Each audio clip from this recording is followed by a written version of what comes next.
नमस्कार दोस्तों, स्वागत है आप सभी का एक और नई वीडियो में। आज की इस वीडियो में हम एंटरटेनमेंट सेक्टर से जुड़े एक शेयर की फंडामेंटल डिटेल्स देखेंगे। वीडियो शुरू करने से पहले अगर आपने अभी तक चैनल को सब्सक्राइब नहीं किया है तो चैनल को सब्सक्राइब कर लें और फर्दर वीडियोस की नोटिफिकेशन के लिए बेल आइकन पर क्लिक करना ना भूलें। चलिए चलते हैं अपनी आज की कंपनी के शेयर पे। आज हम जिस कंपनी के शेयर की डिटेल्स देखने वाले हैं उसका नाम है डेन नेटवर्क्स लिमिटेड। कंपनी की अगर हम बात करें तो Den network is a mass media and entertainment company that provide visual entertainment to its customer through cable TV, over the top entertainment and broadband services। तीन मेन सर्विसेज कंपनी प्रोवाइड करती है: cable TV services, OTT services and broadband services। It has curated media content from various broadcasters across a wide range of genres and entertained 13 million plus households in India across 13 key states and 433 cities। 13 states and 433 cities में approximately 13 million plus households में customers जो हैं ये serve किए हैं company ने। And is largest subscriber base among all cable players in India. Cable TV business. अब cable TV business की अगर हम बात करें तो company curates media content from various broadcaster across a wide range of genres, entertain 13 million households in India across 13 states and 500 plus cities। 13 की states और 500 plus cities में 13 मिलियन हाउस होल्ड्स को कंपनी जो है एंटरटेन करती है। इसके पास larger subscriber base है among all cable players in India.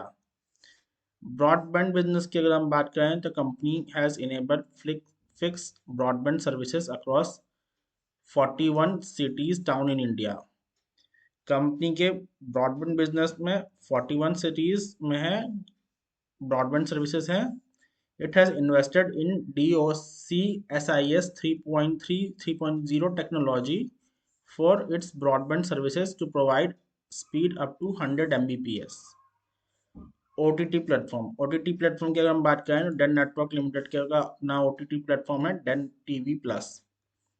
इस Den network online streaming platform that provide live streaming of 130 TV channels, 2,500 plus movies and recorded videos, including shows, serials, devotional content, lifestyle content, and more।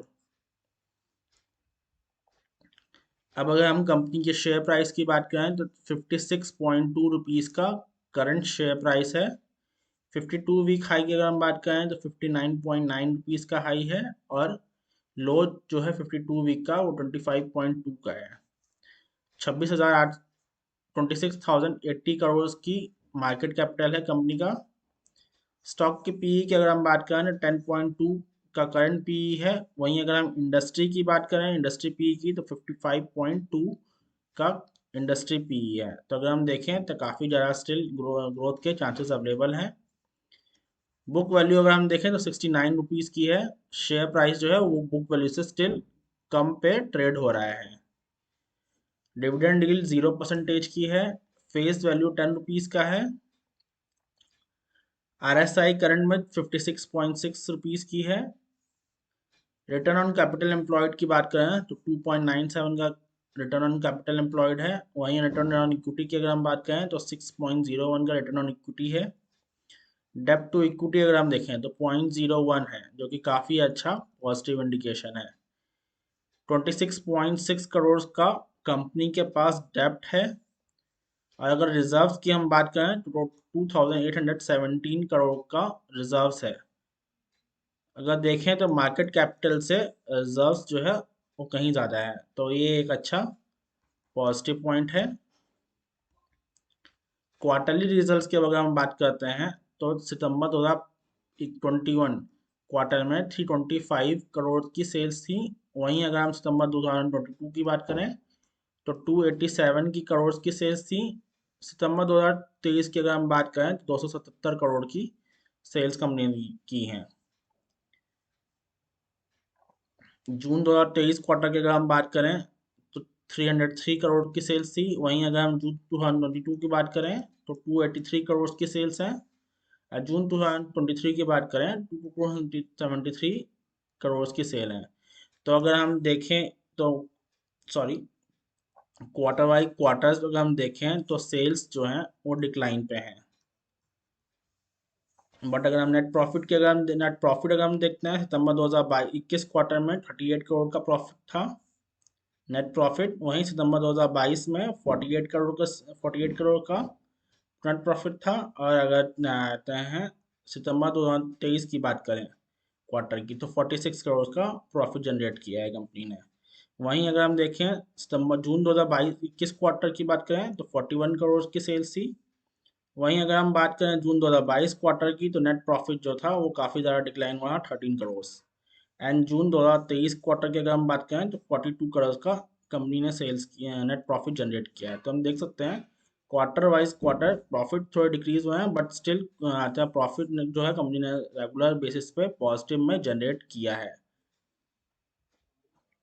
Profit and loss के अगर हम annual statement देखें तो आते हैं sales अगर हम देखें मार्च 2021 फाइनेंशियल ईयर में कंपनी की आते हैं 2020-21 फाइनेंशियल ईयर में कंपनी की सेल्स 1307 करोड़ थी, जो मार्च 2022 में घट के 12,026 करोड़ की हो गई थी। वहीं अगर हम बात करें फाइनेंशियल ईयर 22-23 की अगर हम बात करें तो कंपनी ने 1130 करोड़ की सेल्स की थी। तो हम देख सकते हैं सेल्स जो है वो डिक्लाइन, सेल्स डाउन ट्रेंड में है। नेट प्रॉफिट की अगर हम बात करें तो हम देख सकते हैं कंपनी ने रेगुलर आते हैं नेट प्रॉफिट जो है वो जनरेट किया है पॉजिटिव में। फाइनेंशियल ईयर 20-21 में 189 करोड़ का प्रॉफिट जनरेट किया था। फाइनेंशियल ईयर 21-22 में प्रॉफिट जो है थोड़ा डिक्रीज हुए थे, बट स्टिल पॉजिटिव में थे। और अगेन फाइनेंशियल ईयर 2022-23 में कंपनी ने 236 करोड़ का प्रॉफिट जनरेट किया है नेट प्रॉफिट। और अगर बात करें ट्रेलिंग 12 मंथ की तो 263 करोड़ का प्रॉफिट जो है वो चल रहा है नेट प्रॉफिट। अब अगर हम आए कैश फ्लो पे, तो यहाँ पे एक नेगेटिव पॉइंट दिख रहा है कि लास्ट 3 फाइनेंशियल ईयर से जो आते हैं कैश फ्लो है कंपनी का वो डाउन है, नेगेटिव में है, जो एक सोचने वाली बात है। कंपाउंडेड सेल्स ग्रोथ की अगर हम बात करें तो लास्ट 3 ईयर्स में -4% है, लास्ट 5 ईयर -3% है। वहीं अगर हम प्रॉफिट ग्रोथ की बात करें तो लास्ट 5 ईयर्स में 60% है, लास्ट 3 ईयर में 63% है। ट्रेलिंग 12 मंथ में अगर हम बात करें तो 72% है। स्टॉक प्राइस CAGR की अगर हम बात करें तो लास्ट 5 ईयर्स में -5%, लास्ट 3 ईयर्स में -8% और लास्ट 1 ईयर में 53% है। रिटर्न ऑन इक्विटी की अगर हम बात करें तो लास्ट 5 ईयर्स में 2%, लास्ट 3 ईयर्स में 4% और लास्ट ईयर में 6% का है।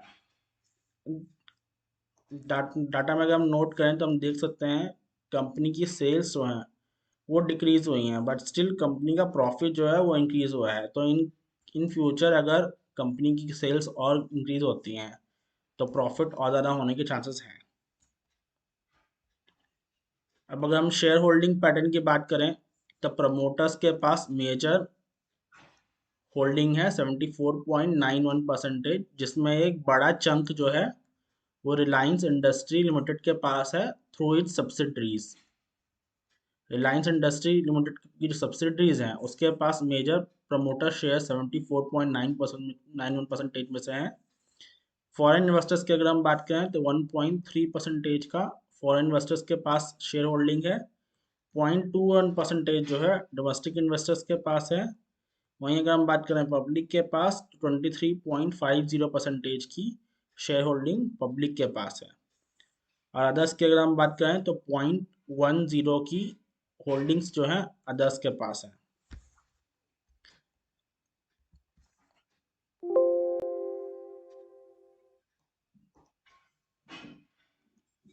अब अगर हम देखें कंपनी के शेयर होल्डर्स की पैटर्न में अगर हम देखें तो जैसे हमने देखा था कि अभी मेजर पार्ट्स जो हैं 74.91% में से है। जो मेजर प्रोपोर्शन है वो रिलायंस इंडस्ट्री लिमिटेड के पास है थ्रू इट सब्सिडरी। देखें तो जियो फाइनेंस फ्यूचरिस्टिक डिजिटल होल्डिंग्स के पास 35.94% शेयर्स हैं फ्रॉम 74.91% होल्डिंग्स में से 35.94% के शेयर्स हैं। वहीं जियो टेलीविज़न डिस्ट्रीब्यूशन की अगर बात करें तो 15.47% की हिस्सेदारी है सब्सिडरी की, और Jio digital distribution holding private limited की अगर हम बात करें तो 15.02% की हिस्सेदारी है। तो अगर हम देखें तो अप्रॉक्स 66% की हिस्सेदारी जो है 74.91% में से वो रिलायंस इंडस्ट्री लिमिटेड के पास है थ्रू इट्स सब्सिडरीज। तो इसी के साथ आज की ये वीडियो हम यहीं समाप्त करते हैं। अगर आपको ये वीडियो पसंद आई हो तो वीडियो को लाइक करें, चैनल को सब्सक्राइब करें और फर्दर वीडियोस की नोटिफिकेशन के लिए बेल आइकन पर क्लिक करना ना भूलें।